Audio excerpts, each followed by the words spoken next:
Director of the Office of Climate Change, Technology, and Research at Connecticut DEEP. Welcome to the Exploring Climate Solutions webinar series. The series is brought to you by the Governor's Council on Climate Change. On April 22nd, 2015, Governor Malloy issued an executive order creating the Governor's Council on Climate Change, also known as the GC3. The Council is charged with examining the efficacy of existing policies and regulations designed to reduce greenhouse gas emissions and identify new strategies to meet the state's greenhouse gas emission reduction targets. The Council is comprised of 15 members from state agencies, quasi-state agencies, businesses, and nonprofits. To learn more about the GC3, please go to www.ct.gov/DEEP/GC3. The webinar series explores innovative and successful climate change solutions in Connecticut and the nation. This series provides first-hand accounts of high-profile municipal climate programs, climate initiatives in the corporate world, new greenhouse gas reporting frameworks, statewide sustainability programs, low-carbon fuel initiatives, and other programs and projects that help reduce greenhouse gas emissions and improve climate resilience. Today, we're excited to have Tim Lasuk, British Columbia Climate Action Secretariat, and Anne Foy from the British Columbia Ministry of Finance as our guest speakers. They will review with us BC's experience with its revenue-neutral carbon tax and place it in the context of the province's broader climate policies, including the development of a new climate leadership plan. Their presentation will be about 40 minutes long, and then we'll open it up for questions from the audience. If you do have a question, please submit your question in the question box, and we'll read it aloud for our guests to respond to. Before we get started, for those of you listening via your computer speakers, if you're experiencing poor sound quality, I do encourage you to call in using your telephone. So with that, I'd like to turn it over to Anne and Tim, and thank you very much for your willingness to present today. We're looking forward to hearing more about what British Columbia is doing. So I'll go ahead and turn it over to you. Thank you very much. This is Tim Lasuk. I'm the Executive Director, Business Development at the Climate Action Secretariat, and I'm joined here today by Anne Foy, Strategic Advisor from our Tax Policy Branch. I think Anne and I have been here since the inception of both of these policies, and so we have lots of background. We're going to start myself with a bit of just quick overview of British Columbia, what we've got for greenhouse gas emissions and how we got here, and then Anne's going to go through the details on the carbon tax. But definitely I think the most valuable part for folks will be the opportunity to ask us the questions about the things that you really want to know about. So we'll go as reasonably as we can through, and then look forward to your responses. British Columbia, relatively small province for greenhouse gas emissions, about 64 million tons per year. We are a province with a lot of hydroelectricity, and so one of the larger sources in most jurisdictions we don't have here in British Columbia. We're 95% hydroelectric, and we do export hydroelectricity as well. So we have no coal-fired electricity, which makes our targets and our policy approaches both more straightforward and more difficult at the same time, as switching from high-emission electricity to low-emission is a major solution in many provinces. We have limited heavy manufacturing, so there is no steel manufacturing or activities like that here. We have smelters, 2 large smelters, a lead-zinc smelter, and one of the larger aluminum refineries in the world. We have 3 main sectors in the province for greenhouse gas emissions: buildings, transportation, and industrial. And of that industrial, the natural gas sector is one of the largest. And in our outlook, our natural gas sector could double or up to triple in the next 20 years, depending on the development of the natural gas and LNG sector globally. So coming from a relatively low per capita emissions start, but looking at an opportunity or opportunities that could grow the greenhouse gas emissions in the province, and wanting to make sure that our growth, economic growth, is aligned with global climate goals. So in looking forward from 2007-2008, identifying those issues, the province initiated work on the first Climate Action Plan, 2008. We're a member of the Western Climate Initiative, where states and provinces on the Pacific coast of North America agreed to establish targets and take strong action on climate. Part of that initiative and the ongoing Pacific Coast Collaborative has us collaborating on a series of policies and actions that have continued since 2008 today. Some of the highlights, the revenue neutral carbon tax and carbon pricing, we think, is one of those foundation pieces that the jurisdictions along the coast agreed was critical to achieving our long-term goals. Putting our targets and our major policies into law was probably the second major action, and continues today. We are looking at new greenhouse gas policies moving into legislation even this year, 2016, and with our new climate leadership plan coming, I anticipate there'll be new legislation regulations coming out of that. But making sure those 2020 and 2050 targets landed in legislation is especially important for reference for future years when folks are wondering what the priorities were. It's very clear that they're in legislation. And then targeted action in all sectors, especially as I mentioned, BC doesn't have one single large sector with a few large facilities to target. So we need to take action and continue to focus on broad economy-wide policy approaches. And then where we do need to be more targeted, we have taken very focused action for specific outcomes. So a quick outlook as of today, the climate leadership plan that we're working on. When we look forward, a series of actions have been taken. We have a target of 80% reduction by 2050 over a 2007 baseline. We've identified that with the current economic opportunities for British Columbia, emissions could begin to grow as natural gas sector development picks up, even though other sectors are continuing to decline. And so we've mapped out in collaboration with an expert team called the Climate Leadership Team some plausible pathways to our target. I'd say the reason that the line for CLT recommendations doesn't make it all the way to the 80%, we're not quite sure how we will all get to that point. Most jurisdictions internationally have picked a target similar to that, and we'll have a similar line. And we've left room for some innovation along the way there. So we aren't trying to figure out what actions today are going to get us all the way to that end point. But we know that without further action, we're likely to see some increases. So I think that's the end of my component, and now we're going to switch to Anne's discussion of carbon tax. Just give us a moment. Okay. So the first thing I want to do is just talk a little bit about BC's overall economy. And the point of this slide is just to say that we have a really diversified economy, and a lot of our economy is from services. So we have natural resources, but it's 8% of our economy in 2014. So it's not a huge component, although it is significant. So the economy is just over, could you hold on just one moment?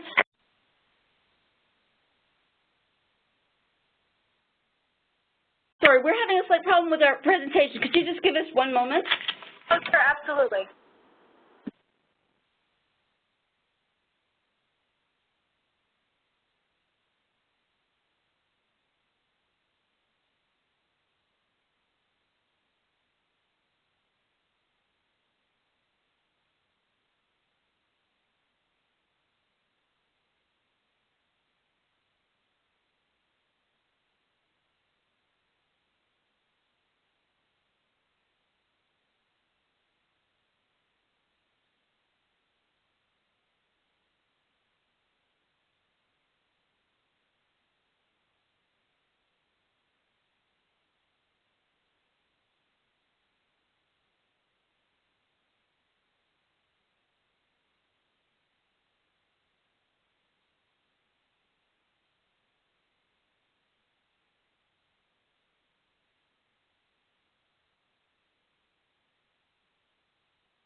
Sorry, we're back on track now.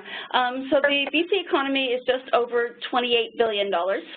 Our most recent budget was our fourth balanced budget, and we've maintained our AAA credit rating. So those are two priorities of the government going forward as we balance our actions on emissions and climate action and our economy. Those are two targets they are very keen to maintain. We've ranked second in economic growth amongst Canadian provinces in 2014, and between 2007 and 2014, our GDP has grown stronger than other provinces and the Canadian average. So the carbon tax and its associated tax reductions are just one small factor in BC's overall economic activity. So in terms of its impact on climate action, it punches above its weight.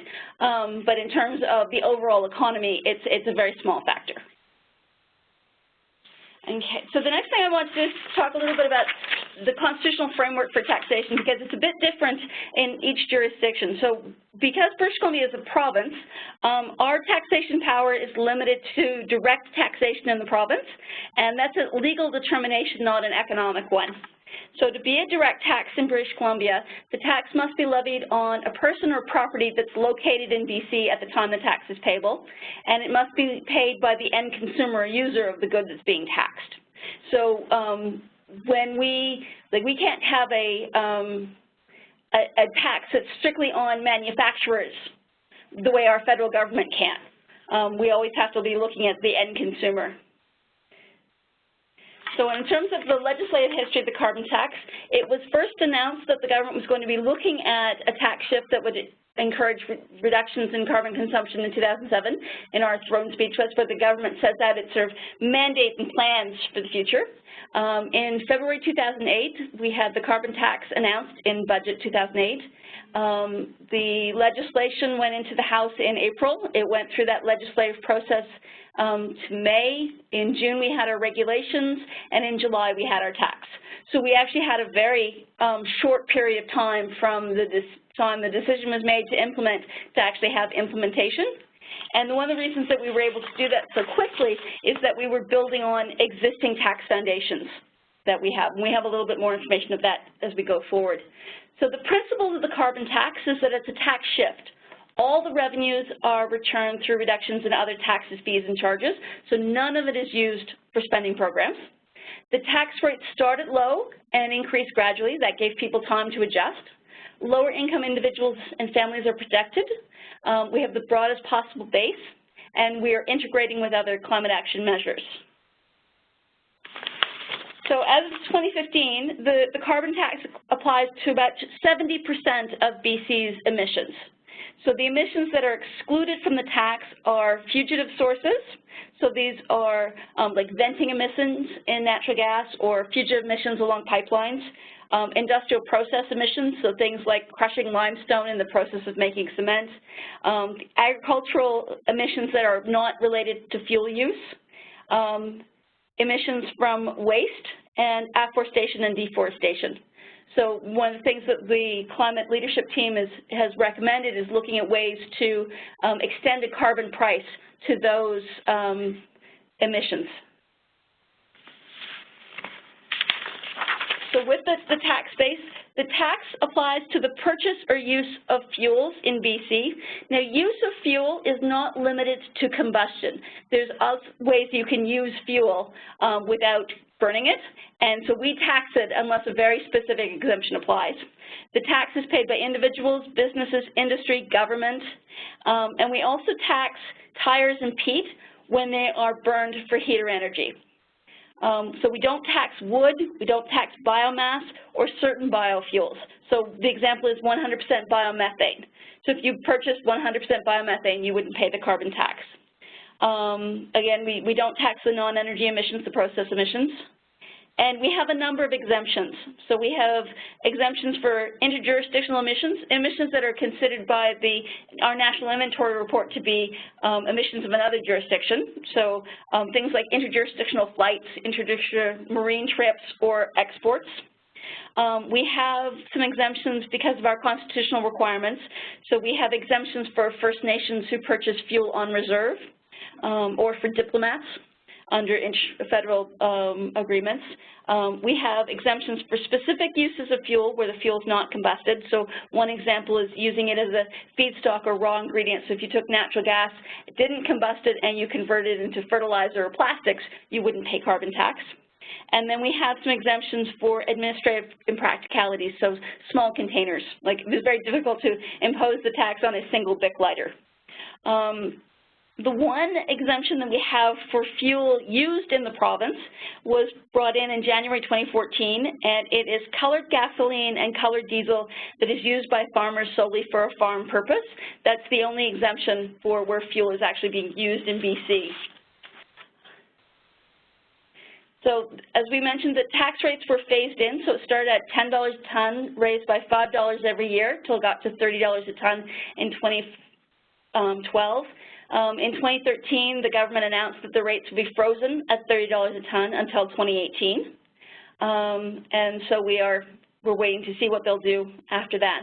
The taxes on the carbon dioxide equivalent, so that's looking at not only the carbon dioxide, but the nitrous oxide and the methane that's released from the volume of fuel.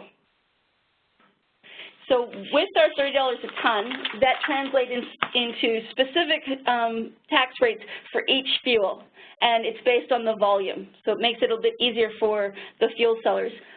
If you've been paying attention to Alberta and their most recent budget, you've noticed that they've put out their carbon tax. They're also going to be taxing initially at $20 a ton and then moving to $30 a ton in 2018.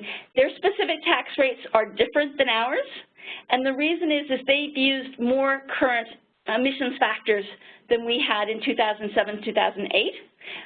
So should our government choose to increase the carbon tax rates in the future, we'll be looking at that most current data and getting the most current emission factors. So in addition to being an increase, there'll be some adjustments. But if you were just wondering, why is BC different from Alberta, that's the reason. So one of the big features with our carbon tax is the revenue neutrality. So all carbon tax revenues must be returned to taxpayers through tax cuts for each fiscal year.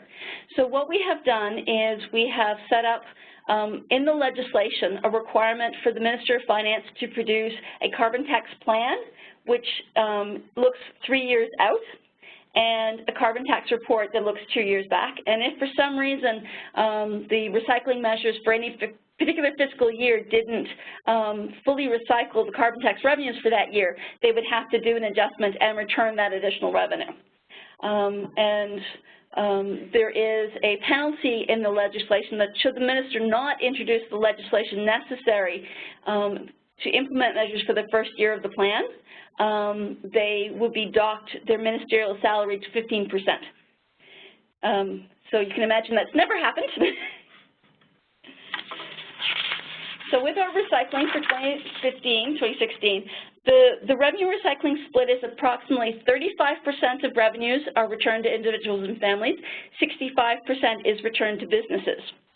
Individuals and families pay approximately 27% of the tax, and businesses pay approximately 70% of the tax, and then government pays the rest. Initially, there was more over-recycling to individuals and families to increase public acceptability of the tax, but over time, it's been more reflective of which each sector pays. So this next slide just shows you where the carbon tax revenues have been since the introduction of the tax and going up to budget 2016. So the revenue has obviously increased, the personal tax cuts, the business tax cuts have also increased. And what you'll notice in this is that we over-recycle. So the government's preference was to ensure that the requirement for revenue neutrality was met in every fiscal year, and so that if there was over-recycling, there's over-recycling. Now, part of the over-recycling is the way we have chosen to return the money. If we had chosen, like some jurisdictions will have said, we're going to give a refundable tax credit to businesses and individuals, you could match the recycling dollar for dollar, but our government made the choice to reduce tax rates, and because carbon tax revenues and income taxes don't grow at the same rate, have similar growth, there's just an imbalance. And so, as I say, we've been over-recycling. We've also been providing relief from the carbon tax outside of revenue recycling. So we have 100% grants to local governments if they sign on to something called the BC Climate Action Charter and they commit to being revenue neutral. So they get a grant equal to 100% of the carbon tax that they pay directly. We also have 100% grants to school boards who are required to be carbon neutral as part of our carbon neutral government mandates. We have partial grants for qualifying commercial greenhouse growers on natural gas and propane used for heating and CO2 production. These grants were there was a temporary grant put in 2012, and then the grants became permanent in 2013 because the way of greenhouses, they need CO2 for production. It's not a waste product, it's actually an input. So government has given them a partial grant. And there are temporary conditional grants for BC cement producers if they meet or beat emissions intensity targets. So this is an incentive for them to transition to cleaner fuels. In terms of the administration, as I mentioned, we built on our existing motor fuel system. We've been taxing motor fuels since the 1920s, so we had quite a bit of experience with that. So we built and expanded our carbon tax on that base, and the purpose was to minimize the administration and the compliance burden. So the tax is imposed on the final consumer, meeting our constitutional requirement, but because to match our motor fuel, we have a security scheme. So manufacturers, importers, wholesalers, retailers pay an amount equal to the tax, and then if they sell the fuel to someone who's tax exempt, they get a refund. The only exception to the security scheme is the natural gas, and it's administered more like a retail sales tax. It's only payable by the end consumer, and that's because the supply chain for natural gas is a bit different from the supply chains for other fuels. So making it part of the security scheme would have made it very complex and had a significant compliance burden to industry without a lot of extra benefit to government. And we also have a number of special classes of taxpayers. These are people who are generally buying a majority of their fuel for an exempt use, and so we vet them in advance and give them a certificate and allow them to purchase that fuel and then only self-assess on the fuel that's actually subject to the tax. It reduces the number of refund claims we have to process. And so that is the carbon tax in a nutshell, and we're open to any questions. Great, thank you so much. So if you have questions, please send them in. We have a few questions on our end. The first one being around education and informing your public about how this tax works, and when they purchase a product, do you see that on a bill? Any information about that aspect of the program? Okay, so when we were implementing the tax, we had a significant public education program.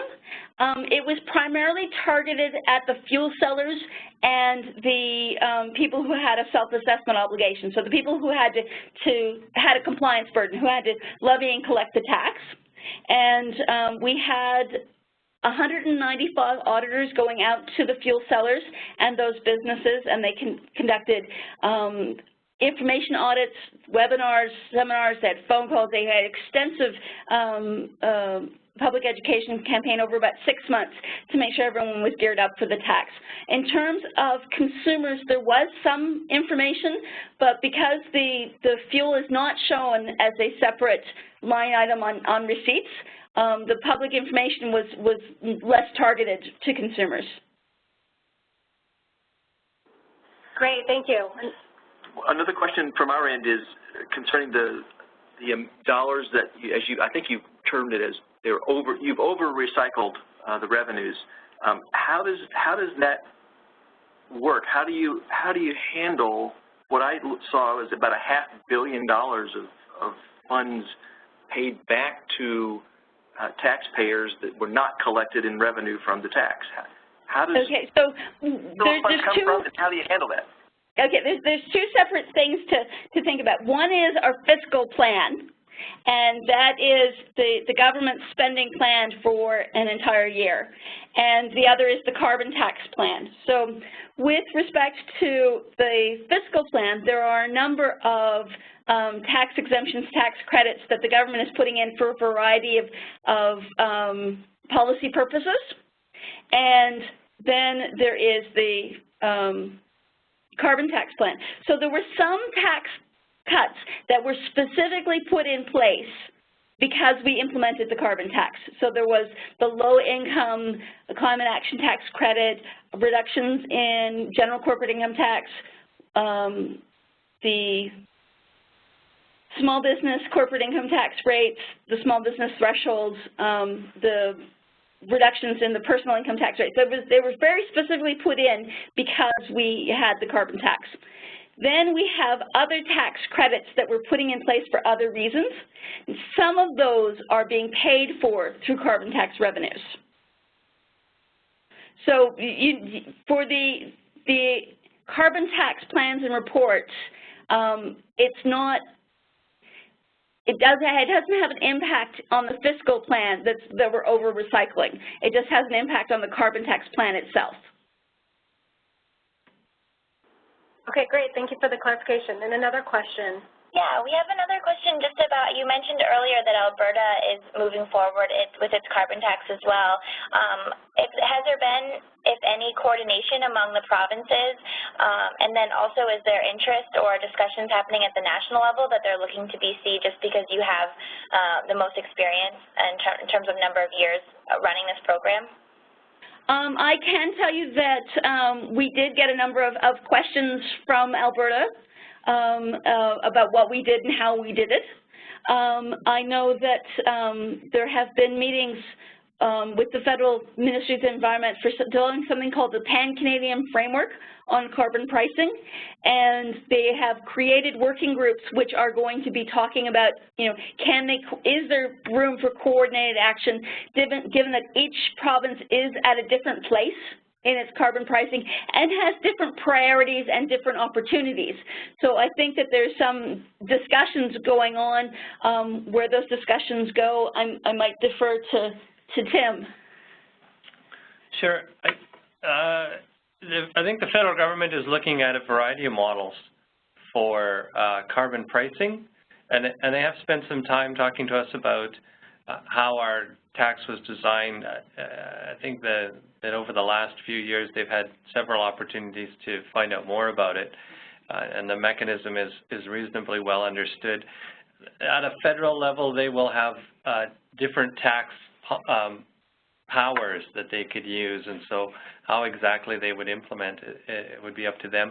We have worked with a number of other jurisdictions, including Alberta, a couple of other provinces and many states, and outside of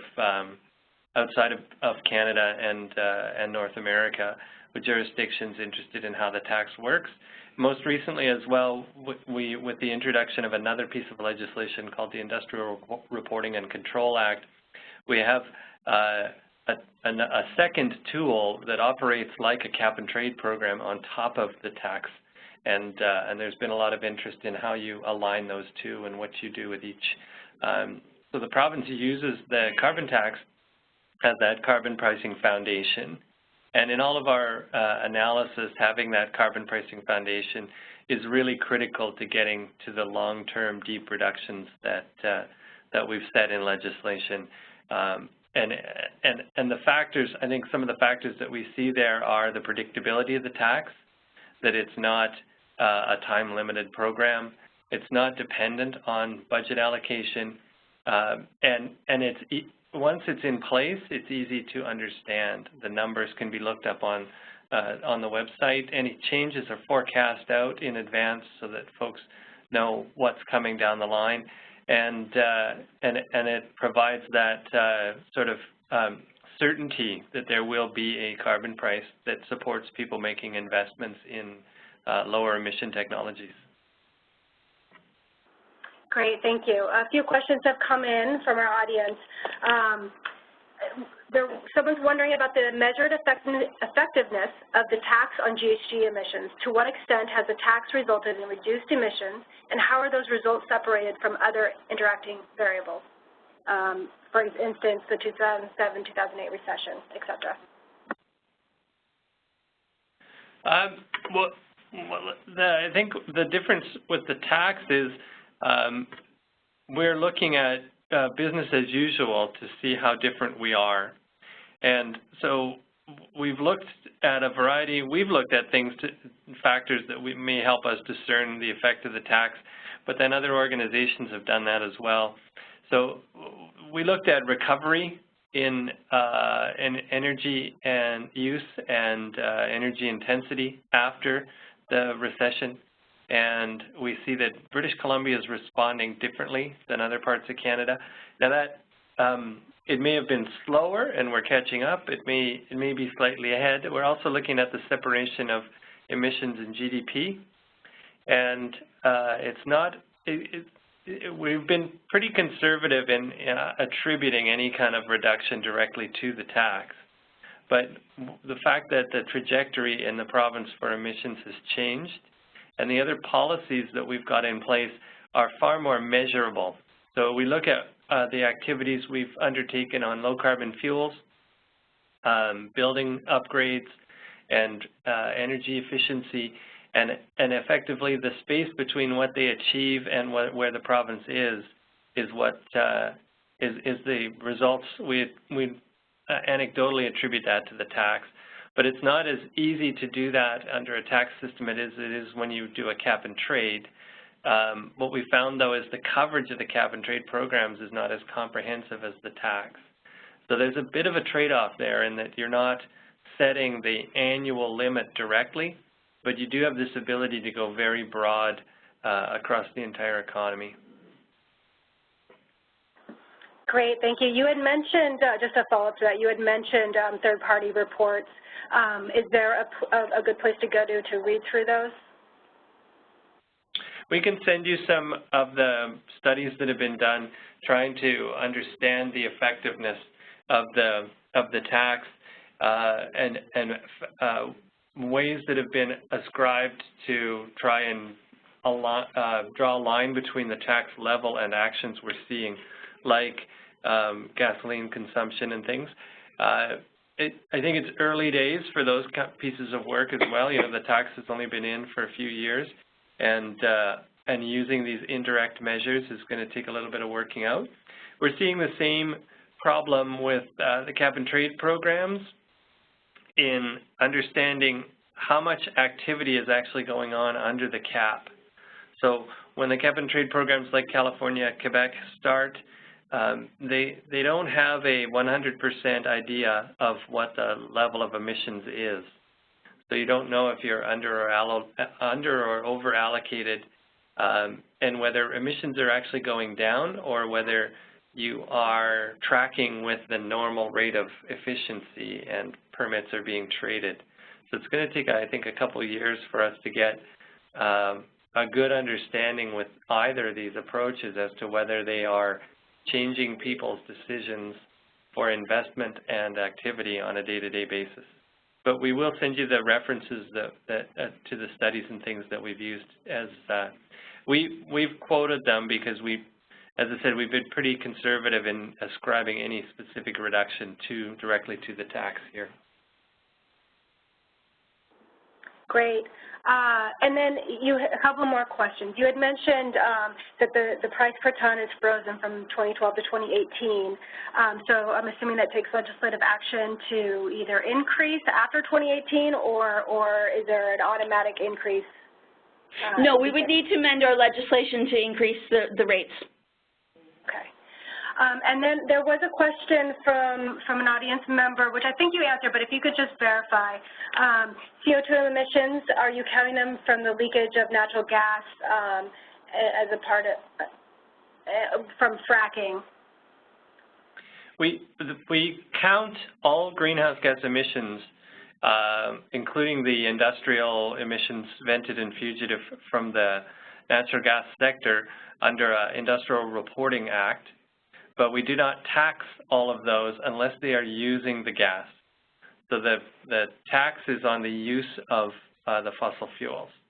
So there isn't currently a tax on some of the non-combustion process emissions, CO2 from cement manufacturing, methane from natural gas production that's fugitive escaping through, as you said, leaks, or some of the fugitive gases from aluminum smelting, where I don't have the exact number, but I believe we're over 80% coverage.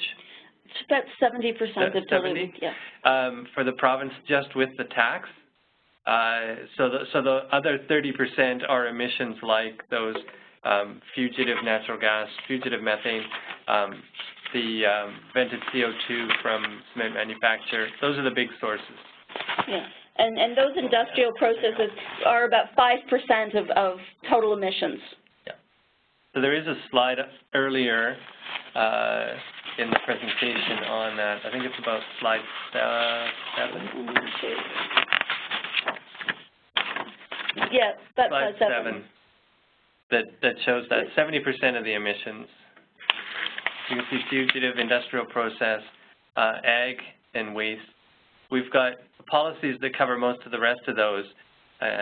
Things like for waste, we've got a 75% methane capture efficiency legislation for all landfills.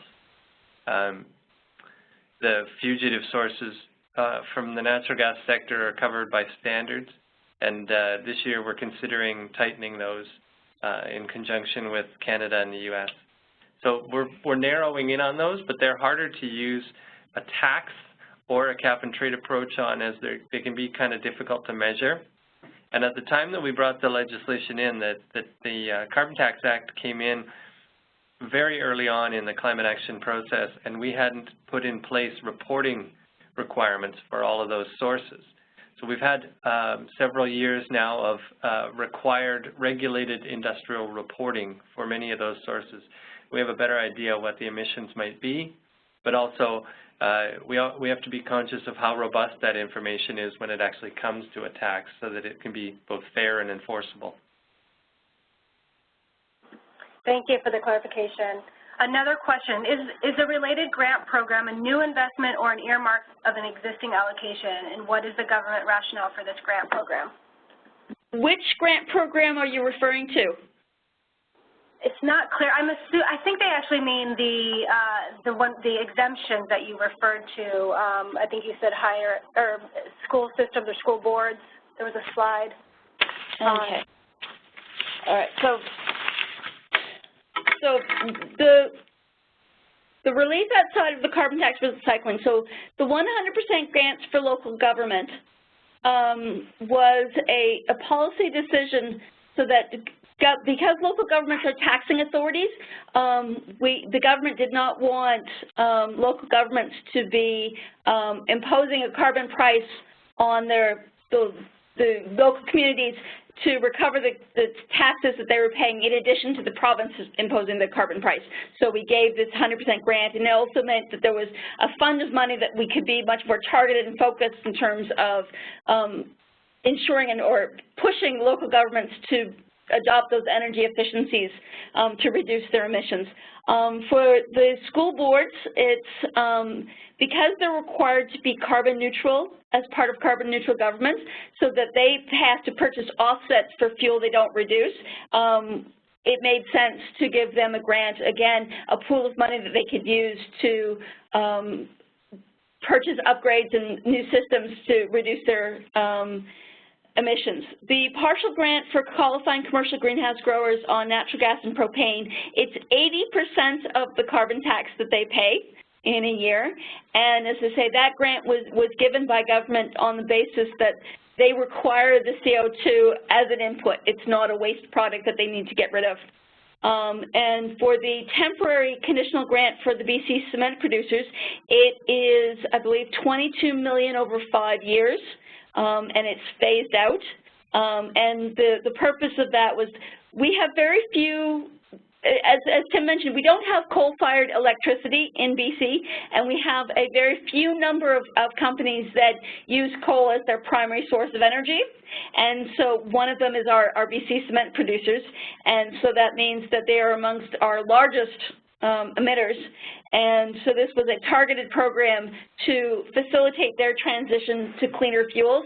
In discussions with them, they could see cleaner fuels on the horizon, but it was going to take a couple of years to get those up to commercial grade, and they could be using them. So these conditional grants were to facilitate that move to the cleaner fuels. Great, thanks. Another question from our end. Just to clarify on the commercial greenhouses, it's an 80% grant on the assumption that the plants in the greenhouse are using carbon dioxide. Did I hear that correctly? Want me to? I'll take a shot at it.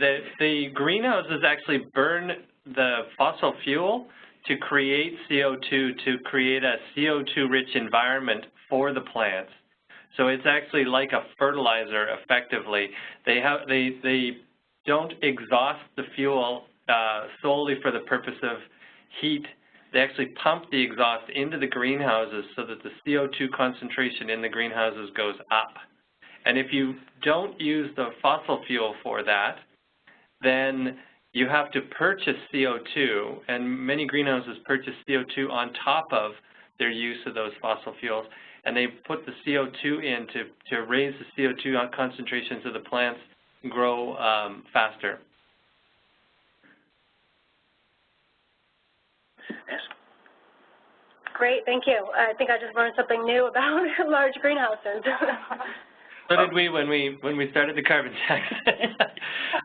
These four, just to clarify on that as well, these four grants are not built into the legislation of the tax. I think that was part of the first question was, are these outside of or in addition to other funding, et cetera? They're all standalone. And that fourth one especially is very time limited. It's a 5-year declining grant that is designed specifically to incent investment in new technology at the plants. They don't get the dollars unless they have purchased new equipment that allows them to consume more low-carbon fuel, like refuse-derived fuel, construction waste, biomass, biosolids. So part of the grant requirements each year is to demonstrate that they have installed the equipment that they had indicated they needed. And then the other part of the operations part of the grant is that they have secured and maintained contracts with low-carbon fuel suppliers. So they have to do those two things to get a portion of the grant, and then they have to hit an intensity target